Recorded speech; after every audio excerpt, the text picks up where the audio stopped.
Hello बच्चों, मैं doctor नवलदे Bharti. आज से हम लोग हॉर्टिकल्चर यूट्यूब क्लासेस में टेस्ट सीरीज़ स्टार्ट कर रहे हैं, जिसमें हम लोग सबसे पहले वेजिटेबल साइंस की टेस्ट सीरीज़ स्टार्ट करेंगे। मींस वेजिटेबल साइंस से रिलेटेड जो भी क्वेश्चंस जो है डिफरेंट डिफरेंट एग्जाम्स में पुटअप किए गए हैं, उन क्वेश्चंस को हम लोग थॉरली स्टडी करेंगे। साथ ही हमारी जो स्ट्रैटेजी होगी क्वेश्चंस को सॉल्व करने की या पढ़ने की, वो होगी क्रॉप वाइज। ठीक है, मैंने पिछले वीडियो में बताया था कि हमारी क्या स्ट्रैटेजी होगी। तो सबसे पहले हम लोग डिफरेंट डिफरेंट क्रॉप्स की से रिलेटेड जो बेसिक क्वेश्चंस बनते हैं, एडवांस नहीं, बेसिक क्वेश्चंस, जैसे कि आपके ग्रेजुएशन लेवल के जो क्वेश्चंस होते हैं, पहले हम लोग उनको डिस्कस करेंगे। ठीक है, सभी क्रॉप्स में। जैसे अभी इस सीरीज में हम लोग स्टार्ट करने जा रहे हैं अनियन को, है ना। उसके बाद हम लोग दूसरी बल्ब क्रॉप गार्लिक को, फिर लीक को डिस्कस करेंगे, जो इंपॉर्टेंट है, और सिर्फ इंपॉर्टेंट क्वेश्चन को ही डिस्कस करेंगे। साथ ही हम लोग ये समझेंगे कि किस तरह किसी क्वेश्चन को सॉल्व किया जाता है ना। तो इसको हम लोग जो है स्टार्ट करें, जो है आज से शुरू कर रहे हैं। तो चलिए पहला क्वेश्चन देखते हैं। पहली क्रॉप आज हम लोग अनियन देख रहे हैं, क्योंकि आप लोग अनियन पढ़ चुके हैं, है ना। तो क्वेश्चन सॉल्व करना आसान रहेगा, और बेहतर है कि जिस भी टेस्ट सीरीज को हम सॉल्व करने जा रहे हैं, या आप लोग मतलब उसके क्वेश्चंस को हम आपके सामने ला रहे हैं, तो उससे पहले आप उसकी वीडियो क्लास जो हमने आप लोग को ऑलरेडी भेज रखी है, वो पढ़ करके रेडी रहिएगा, ताकि क्वेश्चन सॉल्व करना आसान रहेगा आपके लिए। तो जैसे अनियन या बल्ब क्रॉप हम लोग पढ़ चुके हैं, तो इसलिए अनियन या बल्ब क्रॉप की ही मैंने पहली टेस्ट सीरीज बनाई है। ठीक है, तो चलिए स्टार्ट करते हैं। Question number 1, genus allium belongs to. Allium genus किससे बिलोंग करता है? तो आपके जो पहले ऑप्शन है वो है डाइकोटिलिडन, जिम्नोस्पर्म, मोनोकोटिलिडन, टेरिडोफाइट्स, है ना। कि एलियम जीनस किस सब फाइलम से बिलोंग करता है? डाइकॉट से, जिम्नोस्पर्म से, मोनोकॉट से, या टेरिडोफाइट से? तो ये आप लोगों को जनरल एक पता होगा कि प्लांट किंगडम का जो क्लासिफिकेशन जो दिया गया है ना, तो उसमें उस अकॉर्डिंग आपको अगर वो क्लासिफिकेशन और उसके किस कैरेक्टर के बेस पे क्लासिफिकेशन किया गया है, तो आप आसानी से कर लोगे। जैसे टेरिडोफाइट्स या जिम्नोस्पर्म जो है, ये लोअर प्लांट्स में आते हैं, है ना। लोअर प्लांट, सॉरी, टेरिडोफाइट्स जो है लोअर प्लांट किंगडम में आते हैं, और डाइकॉट, मोनोकॉट, जिम्नोस्पर्म ये सब हायर प्लांट किंगडम में आते हैं, है ना। तो जो है जिम्नोस्पर्म और एंजियोस्पर्म जो है, ये दोनों ही फ्लावरिंग टाइप के प्लांट्स की कैटेगरी में आते हैं, फ्लावरिंग प्लांट्स की कैटेगरी में आते हैं। लेकिन जिम्नोस्पर्म में सीड नेकेड होते हैं, मतलब जिम्नोस्पर्म में जो भी प्लांट्स बिलोंग करते हैं जिम्नोस्पर्म से, उनके जो बीज होते हैं वो नेकेड होते हैं। ठीक है, और एंजियोस्पर्म से जो प्लांट बिलोंग करते हैं, उनके सीड जो है वो एक आउटर कवरिंग से कवर रहते हैं, जिसको कि हम लोग ओवरऑल फ्रूट बोलते हैं। तो अब आपको ये बताना है कि एलियम किससे, एक जो जीनस एलियम है वो इनमें से किस ग्रुप से बिलोंग करता है। तो अगर आप जो है आपको हर किंगडम का कैरेक्टर पता होगा, तो आप आसानी से कर लोगे। तो टेरिडोफाइट्स से और जिम्नोस्पर्म से तो एलियम बिल्कुल नहीं बिलोंग करता। डाइकॉट या मोनोकॉट, यानी जो एंजियोस्पर्म्स हैं, एंजियोस्पर्म्स के जो दो सेक्शन हैं, डाइकॉट और मोनोकॉट, उसमें एलियम किससे बिलोंग करता है। तो किसी भी पौधे को ये वो डाइकॉट है या मोनोकॉट, वो आप कैसे पहचानोगे? तो जनरल मॉर्फोलॉजिकल फीचर भी हैं उसके, और एनाटॉमिकल। तो जैसे मॉर्फोलॉजिकल फीचर में सबसे पहला कैरेक्टर था उसकी पत्तियाँ, है ना। जैसे मोनोकॉट की जो पत्ती होती है, अगर आप उसको देखिए, तो उसमें जो वेनेशन होता है वो पैरेलल वेनेशन होता है, और डाइकॉट की पत्तियों में रेटिकुलेट वेनेशन होता है। ठीक है, दूसरा अंतर ये है कि जो मोनोकॉट जो प्लांट्स होते हैं, मोनोकोटिलिडन्स जो होते हैं, इनमें जो रूट पाई जाती है वो फाइब्रस होती है ना। और जो डाइकॉट होते हैं उनमें जो रूट पाई जाती है वो टैप रूट होती है। तो अब इस बेस पर आप अनियन को देखिए, अनियन की लीफ को या उसके रूट को समझने की कोशिश करिए। तो अनियन में पत्तियां जो होती हैं, उनमें पैरेलल वेनेशन पाया जाता है ना, लंबी लंबी धारीदार वेनेशंस होती हैं। और साथ ही उसकी जो जड़ होती है अनियन के प्लांट को कभी अपरूट करके देखिए, उखाड़ करके, तो नीचे जो है फाइब्रस रूट का क्लस्टर मिलेगा, कोई एक टैप रूट नहीं होगी, है ना। तो ये इंडिकेट करता है, इसकी मॉर्फोलॉजी इंडिकेट करती है कि अनियन जो है वो जो है मोनोकॉट से बिलोंग करता है। साथ ही अनियन का सीड भी जो है होता है वो डाइकॉट ना होकर के मोनोकॉट के टाइप का होता है। तो ये जो है डिफरेंट टाइप्स के जो है ये फीचर्स हैं, तो इनको आपको समझना होगा। किसी की क्रॉप को पहचानने का क्या तरीका है। तो एलियम जीनस से बिलोंग करने वाले जितने भी क्रॉप हैं वो सब मोनोकोटिलिडन है। तो इसका करेक्ट आंसर जो होगा वो सी होगा, वो है मोनोकोटिलिडन्स। क्वेश्चन नंबर 2 पर आते हैं। Basic set of chromosome number of onion is, onion का basic set of chromosome number क्या होता है। तो ऑप्शन है x equals to 8, x equals to 16, x equals to 32 और x इज इक्वल्स टू 18। मतलब कि बेसिक सेट किसी अनियन का बेसिक सेट क्या होता है। अब आपको पता होना चाहिए बेसिक सेट क्या होता है। आप लोगों ने अक्सर बुक्स वगैरह में देखा होगा, लिखा रहता है 2x, है ना, 2x या 2n लिखा रहता है।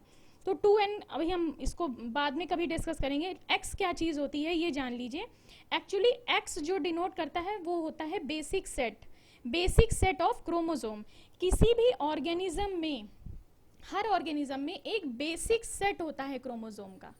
फॉर एग्जाम्पल अगर इसको हम लोग किसी एग्जाम्पल से समझने की कोशिश करें, तो जैसे हम लोग हैं, ह्यूमन बींग्स हैं, तो इसमें हम लोगों में 23 पेयर्स ऑफ क्रोमोसोम्स पाए जाते हैं, 23 पेयर्स, और टोटल क्रोमोसोम जो है 46 पाए जाते हैं।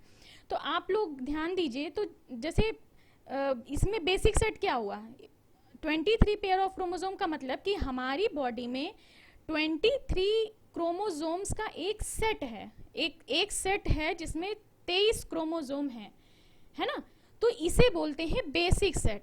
अब ये सेट की कितनी कॉपीज प्रेजेंट हैं किसी भी ऑर्गेनिज्म में, तो वो सेट बताएगा उस ऑर्गेनिज्म का प्लॉइडी लेवल। फॉर एग्जाम्पल जैसे हमने बताया कि हम लोगों में 23 पेयर ऑफ क्रोमोसोम, यानी हमारा 23 क्रोमोसोम मिलके एक सेट बनाते हैं।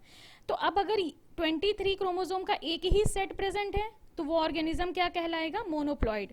मीन्स ऐसा ऑर्गेनिज्म जिसके पास सिर्फ उसके जो बेसिक सेट है क्रोमोसोम का सिर्फ एक ही सेट प्रेजेंट है, तो वो कहलाएगा मोनोप्लॉइड। अगर उसके पास उसके बेसिक सेट के 2 सेट प्रेजेंट हैं, बेसिक सेट ऑफ क्रोमोसोम के 2 सेट हैं उसके पास, सपोज दैट 23 के 2 सेट हैं, तो ऑर्गेनिज्म कहलाएगा डिप्लॉइड।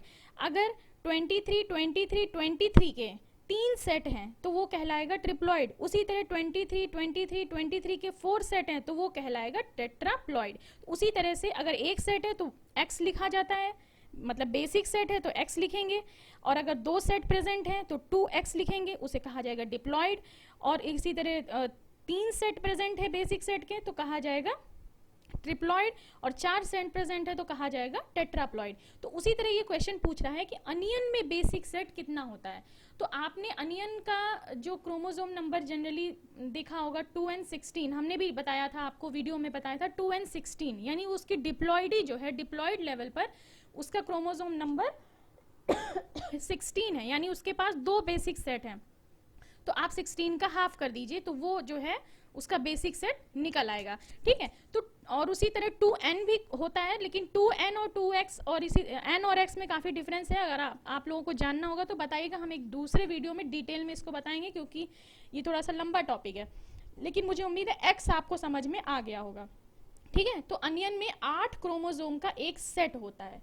ये 8 क्रोमोसोम के 2 सेट अनियन में प्रेजेंट होते हैं, ठीक है, तब अनियन डिप्लॉइड बन जाता है। उसी तरह जो x अगर 32, जैसे लीक में गार्लिक या लीक भी एलियम पोरम, जो एक हमने एक टाइप का अनियन आपको बताया था बल्ब क्रॉप में, तो उसका क्रोमोसोम नंबर 32 है, वो टेट्राप्लॉइड है ना। यानी x इक्वल्स टू 32 है, तो इसका मतलब कि उस लीक में जो है 4 बेसिक सेट हैं 8 क्रोमोसोम के, है ना, 8 8 8 8 टोटल मिला करके 32। तो लेकिन बेसिक सेट सेम ही रहेगा, 8 ही रहेगा, इसीलिए लीक जो है टेट्राप्लॉइड है और अनियन लीक जो है वो आपका ये टेट्राप्लॉइड है और अनियन आपका वो डिप्लॉइड है, ठीक है। लेकिन जब यहाँ क्वेश्चन क्या पूछ रहा है, बेसिक सेट क्या होता है अनियन का, क्रोमोसोम नंबर नहीं पूछ रहा है, डिप्लॉइड नहीं पूछ रहा है, पूछ रहा है बेसिक सेट क्या है। तो बेसिक सेट में आप बताइएगा 8 है, ठीक है। तो देखिए इस तरह से ये क्वेश्चन का तरीका है समझने का। इस तरीके से कोई भी क्वेश्चन हो किसी भी टमाटर से आ जाए या प्याज से आ गया है जैसे पूछा गया है, या किसी भी क्रॉप से पूछा जाए, फ्रूट हो या वेजिटेबल हो, किसी में भी आपका क्वेश्चन को समझने का तरीका ऐसा ही होना चाहिए, ठीक है। उसके बाद आंसर इसमें 8 है। Question number 3, centre of origin of onion is, onion का सेंटर ऑफ ओरिजिन क्या है? तो देखिए अनियन का जो सेंटर ऑफ ओरिजिन है वो है ऑप्शन में आपके पास central America, south west Asia and central Asia, south east Asia, Mediterranean region. जो करेक्ट आंसर है वो है साउथ वेस्ट एशिया और सेंट्रल एशिया।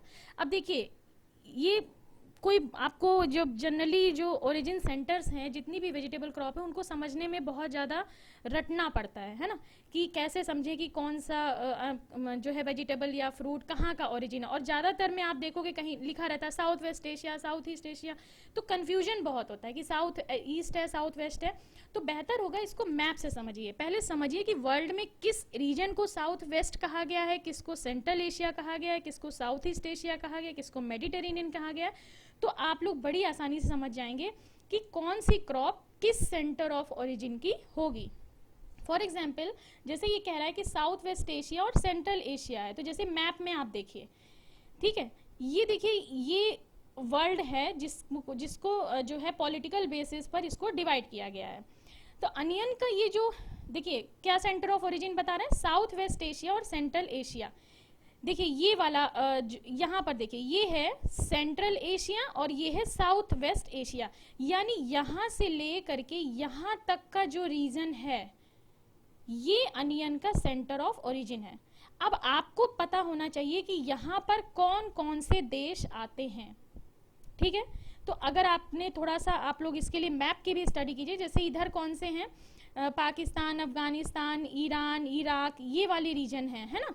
और साथ ही साथ साउथ वेस्ट एशिया की ये जो अरब कंट्रीज हैं जितनी ना, यूएई है, कतर है ना, और जो है बहुत सारी यहाँ पर सऊदी अरब वगैरह है, ये सारी जो कंट्रीज हैं ये साउथ वेस्ट एशिया में आती हैं। और सेंट्रल एशिया में आप लोगों ने सुना होगा कि उज्बेकिस्तान, तुर्कमेनिस्तान, इस तरह के है ना, बहुत सारी जो कजाकिस्तान इस तरह की कंट्रीज हैं सेंट्रल एशिया, वो सेंट्रल एशिया की कंट्रीज हैं। और साउथ ही वेस्ट एशिया की कंट्रीज कौन सी हैं, ये जो अरब पेनिनसुला है इसे बोलते हैं अरब पेनिनसुला, ये अरब प्रायद्वीप। तो अरब प्रायद्वीप के देश और हमारे जो पाकिस्तान, अफगानिस्तान, ईरान, ये वाला जो एरिया है, हमारी कंट्री नहीं आएगी साउथ वेस्ट में, हम लोग साउथ एशिया में आते हैं। तो ये रीजन है अनियन का ओरिजिन सेंटर। तो इस तरह से आप लोग हर क्रॉप को देखने की, समझने की कोशिश करना। जब यूरोपियन सेंटर की बात होगी तो समझ जाइएगा कि उस क्रॉप का ओरिजिन ये इस वाले सेंटर में हुआ है, यहाँ यूरोप में हुआ है, ठीक। इसी तरह बहुत सारी क्रॉप का आप ईस्ट एशिया पढ़ोगे, बहुत सारी क्रॉप में साउथ एशिया पढ़ोगे, बहुत सारी क्रॉप में साउथ ईस्ट एशिया पढ़ेंगे आप, इसी तरह बहुत सी क्रॉप में साउथ अमेरिका, यानी ये वाला रीजन। तो इस मैप के थ्रू आप पहले जान लीजिए कि ये रीजन्स होते कौन से हैं, ठीक है। तो साउथ वेस्ट एशिया को एक और नाम से भी जाना जाता है, वो कहलाता है मिडिल ईस्ट। आप लोग बहुत बारी न्यूज़ वगैरह में सुनते होंगे, तो जान लीजिएगा कि मिडिल ईस्ट या साउथ वेस्ट एशिया एक ही नाम है। साउथ वेस्ट एशिया और मिडिल ईस्ट एक ही को कहते हैं। ये सेंट्रल एशिया है, सेंट्रल एशिया के इधर ईस्ट एशिया है, इधर साउथ एशिया है और इधर साउथ ईस्ट एशिया है। तो ये सब थोड़ा थोड़ा सा आप लोगों को याद रखना पड़ेगा।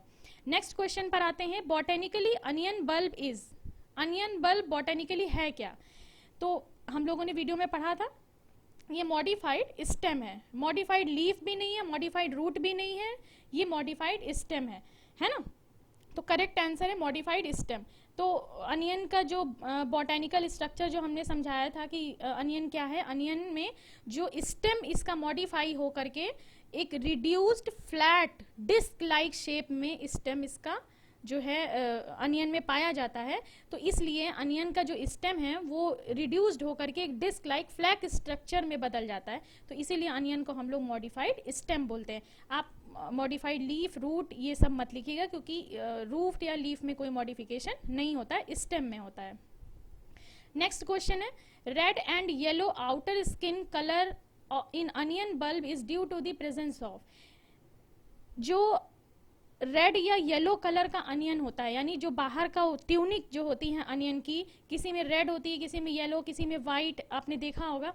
तो वो जो रेड और येलो कलर का अनियन है बल्ब की आउटर स्किन पर, वो किस केमिकल की वजह से होता है? तो वो केमिकल है एंथोसाइनिन एंड क्वेरसिटिन। तो देखिए इस तरह से आपको कंफ्यूज करने के लिए बहुत सारे ऑप्शन आ सकते हैं। एंथोसाइनिन, जेंथोफिल, जेंथोफिल भी येलो की वजह से होता है, ठीक है, या कैरोटीन, जेंथोफिल, या लाइकोपीन और क्विरसिटिन, है ना। तो आपको पता होना चाहिए कि येलो कलर के लिए डिफरेंट डिफरेंट जो केमिकल्स हैं वो कौन कौन से हैं। तो जेंथोफिल भी येलो कलर के लिए है, पर ये अनियन में जेंथोफिल नहीं होता येलो कलर के लिए, वो होता है क्विरसिटिन। और रेड कलर के लिए होता है एंथोसाइनिन। तो आपका करेक्ट आंसर है एंथोसाइनिन एंड क्विरसिटिन। उसके बाद नेक्स्ट क्वेश्चन है, pungency in onion is due to presence of. Onion में जो पंजेंसी होती है ना, जो एक झारपन होता है या एक तीखापन जो होता है, पंजेंट जो उसका फ्लेवर होता है, वो किस वजह से होता है, किस कंपाउंड की वजह से होता है? ये बहुत बार ये क्वेश्चन पूछा गया है, बहुत इंपॉर्टेंट क्वेश्चन है। तो देखिए आपका ऑप्शन है allyl propyl disulphide, di allyl disulphide, alliin, isothiocyanate. तो एलाइल प्रोपाइल डाइसल्फाइड ही इसका करेक्ट आंसर है। डाई एलाइल डाइसल्फाइड आपको याद होगा तो हम लोगों ने गार्लिक में डिस्कस किया था, है ना। एलिन, एलिन नहीं है, एलिन नॉर्मली ये कंपाउंड है पर ये पंजेंसी के लिए रिस्पॉन्सिबल नहीं है, एलिन जो एमिनो एसिड है। और आइसोथायोसाइनेट ये भी पंजेंसी के लिए फ्लेवर है, पर ये अनियन गार्लिक में नहीं है। आपने रेडिश में इसको पढ़ा होगा, रेडिश में जो है आइसोथायोसाइनेट की वजह से जो रेडिश है, मूली है, उसमें पंजेंसी पाई जाती है। Question number 7, flower of onion is. Onion के फ्लावर को बॉटेनिकली क्या कहते हैं? तो अनियन के फ्लावर को बॉटेनिकली बोलते हैं अम्बेल, ठीक है। हम लोगों ने ये भी वीडियो में पढ़ा था जब अनियन की क्रॉप का डिस्कशन कर रहे थे। इसका फ्लावर का जो इन्फ्लोरेसेंस है वो ना रेसिमोज होता है, ना साइमोज होता है, ना ही सिंगल सॉलिटरी होता है। कैसा होता है? अम्बेल शेप का, ठीक है। इसी तो अनियन की जो फैमिली है उसका पुराना नाम अम्बेलीफेरी है, क्योंकि इस फैमिली से बिलोंग करने वाले जितने भी प्लांट है वो सब अम्बेली फैमिली से बिलोंग करते हैं। अब देखिए यहाँ पर आपके कई क्वेश्चन बन जाएंगे। अब इसमें चाहे गार्लिक का पूछे, चाहे लीक का पूछे, चाहे मल्टीप्लायर अनियन का, किसी भी एलियम ग्रुप का प्लांट पूछे, तो आप उन सभी में जो फ्लावर है वो या इन्फ्लोरेसेंस है वो अम्बेल टाइप का ही होगा। तो इस तरह से जो है क्वेश्चंस को आप लोग याद रखने की कोशिश करिए और उसको सॉल्व करिएगा, है ना। तो अम्बेल से ही अम्बेलीफेरी बना है। एपी बाद में इसका दूसरा नाम इस फैमिली का हो गया एपीएसी, है ना। तो सॉरी एपीएसी नहीं, एलिनेसी फैमिली से एलियम जो है वो बिलोंग करता है। उसके बाद नेक्स्ट है लैक्रीमेटर फैक्टर। लैक्रीमेटर फैक्टर मतलब tear inducing factor in onion. Onion में टीयर इंड्यूसिंग फैक्टर कौन सा है? सॉरी एक चीज आप पीछे ध्यान रखिएगा, जो मैंने यहाँ पर बताया है flower in onion, APAC family का पुराना नाम अम्बेलीफेरी था। अम्बेल इन्फ्लोरेसेंस जो है एपीएसी फैमिली का है, ना कि एलिएसी का है पुराना नाम। तो अनियन की फैमिली एलिएसी है और फ्लावर इसका अम्बेल है, ठीक है। लेकिन जो अम्बेलीफेरी की जो हम बात करें वो एपीएसी है, ना कि एलिएसी है। थोड़ा सा यहाँ पर मतलब गलती हो गई थी, आप लोग इसको थोड़ा सा कंफ्यूज मत होइएगा। क्वेश्चन नंबर 8 है लैक्रीमेटर फैक्टर। लैक्रीमेटर फैक्टर मतलब tear inducing factor. Tear inducing factor मतलब आप देखते हैं प्याज को काटने पे जो आंख से आंसू आने लगता है ना, उसे बोलते हैं लैक्रीमेटर फैक्टर। तो ये टीयर इंड्यूसिंग, जगह जगह पर क्वेश्चन में टीयर इंड्यूसिंग नहीं लिखा जाता, ज़्यादातर लैक्रीमेटर लिखा जाता है। तो जहाँ लैक्रीमेटर की बात आ जाए तो समझ जाइएगा कि ये आंख से आंसू आने की जो है बात कर रहा है। तो लैक्रीमेटर फैक्टर जो अनियन में होता है वो किस कंपाउंड की वजह से होता है? वो होता है प्रोपेनथियोल एस ऑक्साइड। प्रोपेनथियोल एस ऑक्साइड, ठीक है ना। एस मतलब सल्फर के ऑक्साइड्स। बाकी ऑप्शन पायरुविक एसिड भी आ सकता है, सल्फिनिक एसिड, सल्फ्यूरिक एसिड, ये ऑप्शंस नहीं है। ये सब सल्फर कंटेनिंग कंपाउंड है ना, लेकिन ये जो है ऑप्शन नहीं है। ऑप्शन है प्रोपेनथियोल एस ऑक्साइड। नेक्स्ट क्वेश्चन है anti fungal factor of onion is. Onion में एंटी फंगल फैक्टर कौन सा है? ये भी हम लोगों ने डिस्कस किया था वीडियो में कि कौन सा कंपाउंड अनियन में पाया जाता है जो फंगस के लिए एंटी मतलब जो है एंटी फंगल की तरह काम करता है ना। तो वो जो कंपाउंड है वो है कैटीचोल। ये भी ध्यान रखिएगा, कैटीचोल एक कंपाउंड है अनियन में पाया जाता है जो कि एंटी फंगल होता है। क्वेरसिटिन येलो कलर के लिए होता है, ये सिर्फ कंफ्यूजन के लिए हमने डाल दिया है ये ऑप्शन। तो और सल्फर नहीं है, और डाई एलिल डाइसल्फाइड ये तो पंजेंसी के लिए है। तो इस तरह के क्वेश्चंस को आप थोड़ा सा याद रखिएगा। उसके बाद नेक्स्ट क्वेश्चन है एंजाइम एलिनेज इज प्रेजेंट इन। एलिनेज जो एंजाइम होता है वो किस में पाया जाता है? तो एलिनेज जो एंजाइम होता है, onion, garlic, leak all of the above, ये एक्चुअली सभी में पाया जाता है, क्योंकि एलिनेज एंजाइम जो है वो एलिएसी फैमिली में यूबिक्विटसली जो है प्रेजेंट रहता है। यूबिक्विटसली मतलब सर्वव्यापी है। एलिनेज एंजाइम एलिएसी फैमिली के हर प्लांट में पाया जाता है, ठीक है। तो एलिनेज का अगर कहीं भी जिक्र हो तो अनियन, गार्लिक, लीक, कोई भी या दूसरी भी अनियन क्रॉप है, उन सभी में ये एंजाइम पाया जाता है। तो आपका करेक्ट ऑप्शन होगा ऑल ऑफ द अबव। उसके बाद नेक्स्ट क्वेश्चन है form of carbohydrate in onion. Onion में किस टाइप का कार्बोहाइड्रेट पाया जाता है? कौन जो कार्बोहाइड्रेट है उसका कौन सा फॉर्म पाया जाता है? तो देखिए ऑनियन में जो कार्बोहाइड्रेट पाया जाता है वो है फ्रक्टैन, ठीक है। फ्रक्टैन इसका नाम है। ग्लूकोज, स्टार्च, माल्टोज ये नहीं होता है, पर कम क्वांटिटी में होता है ग्लूकोज। स्टार्च भी स्टार्च के फॉर्म में नहीं होता, फ्रक्टान के फॉर्म में होता है। और माल्टोज की बात की जाए तो माल्टोज जो शुगर है ये हमेशा स्प्राउटिंग सीड में पाया जाता है। ये बहुत इंपॉर्टेंट क्वेश्चन है, बहुत बार पूछा गया अलग अलग एग्जाम में कि जो स्प्राउटेड सीड होते हैं, मतलब जब बीज उगता है, जैसे उगा हुआ चना, उगी हुई मूंग है ना, या उगा हुआ गेहूं, उगा हुआ धान, कोई भी उगा हुआ बीज जब मतलब कोई भी जो है स्प्राउटेड जो सीड होता है उसमें पूछा जाता है कौन सी शुगर डोमिनेंट फॉर्म में होती है, तो आप जो है ऑप्शन होगा आपका माल्टोज, ठीक है।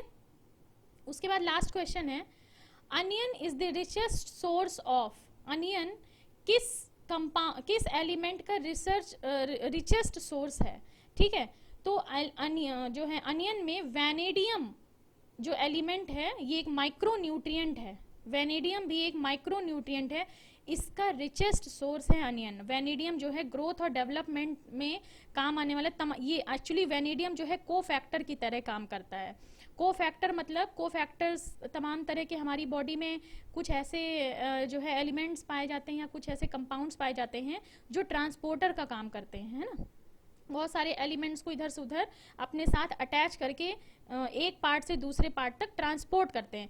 तो ये वेनेडियम भी एक तरह का जो है ये कोफैक्टर है, ठीक है। बहुत सारे कंपाउंड के साथ ये अटैच हो करके उनको जो है ये जो है ट्रांसपोर्ट करता है या उनको किसी तरह की केमिकल रिएक्शन में वो सपोर्ट करता है। तो वेनेडियम जो है ग्रोथ और डेवलपमेंट के लिए बहुत ही इंपॉर्टेंट है और अनियन इसका रिचेस्ट सोर्स है।